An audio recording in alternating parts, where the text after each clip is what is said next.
তো আসসালামু আলাইকুম, সবাই কেমন আছেন? আশা করি সবাই ভালো আছেন, আমরাও ভালো আছি।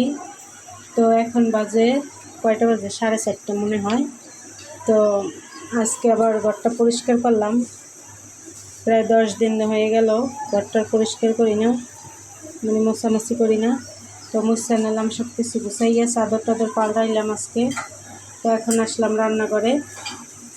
তো রান্নাঘরে আসলাম, আজকে শর্টকাটে রান্না করব, কারণ যেহেতু আজকে কাজের চাপটা বেশি ছিল, অনেক কাজ করছি আজকে। তো ইফতারি বানাবো না, মানে ছোলা মুড়ি বানাবো না আজকে, খাইতে খাইতে গ্যাস হয়ে গেছে তাদের। তো ভাবছি আজকে একটা চিকেন স্যুপ বানাবো, আর হচ্ছে নুডলস বানাবো। তো এই জায়গায় স্যুপও নিচ্ছি, নুডলসও নিচ্ছি। এই জায়গায় স্যুপের জন্য গরম পানি দিচ্ছি চুলায়, আর এই জায়গায় নুডলসের জন্য ফুলকপি আর গাজর কাটতে ভাপ করতে দিচ্ছি। আর এদিকে রান্না, কালকের মাছ আছে, ডাল আছে। তো শুধু পাতাকপি ভাজি করবো, সব কিছু কাটতে বসাই নিছি। তো আস্তে আস্তে এগুলো করি।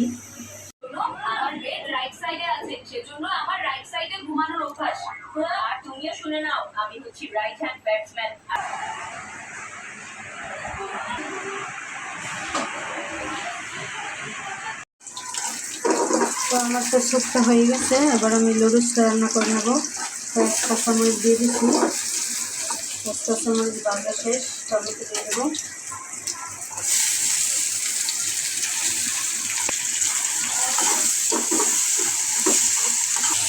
তো টমেটোতে এক কাঁচামরিচ ভাজা নিচ্ছি, এবার ডিমটা দিয়ে দেবো।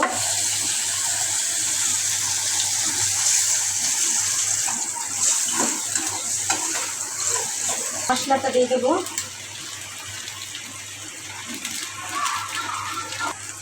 তো নুডলসের মশলাটা দিয়ে দিচ্ছি, এবার ম্যাগি মশলা দেবো একটা।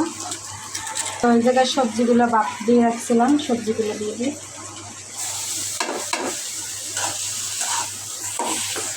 ডিম সবজি সুন্দর করে ভাজিয়ে নিচ্ছি, এবার আমি নুডলসটা দিয়ে দেবো।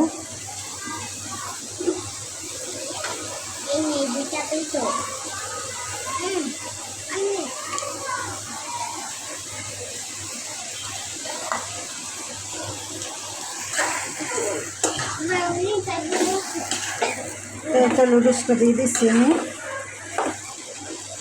ভালো রকম মিশিয়ে নিই।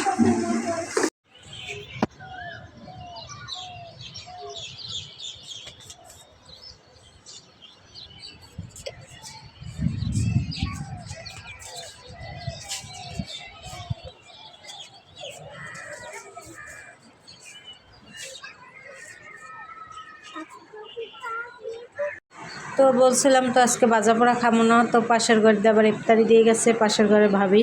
তো মুড়ি মা খাইলাম, আবার স্যুপ খাইয়ে নিলাম, নুডলস খাইছি, আর অনেকগুলো ফলও দিছে। তো ফল আমরাও কাটছিলাম, আবার ওনারাও দিয়ে গেছে। তো এবার মুড়িটা খাইয়ে নিই, অনেকগুলো ইফতারি দিচ্ছে। তো এই তো ইফতারি সব কিছু রেডি করে নিলাম, সব কিছু রেডি। তো এখন মুড়িটা মাখাই নিছি।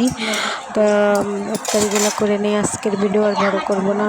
সবাই ভালো থাকবেন, সুস্থ থাকবেন এবং আমাদের পাশে থাকবেন। আল্লাহ হাফেজ।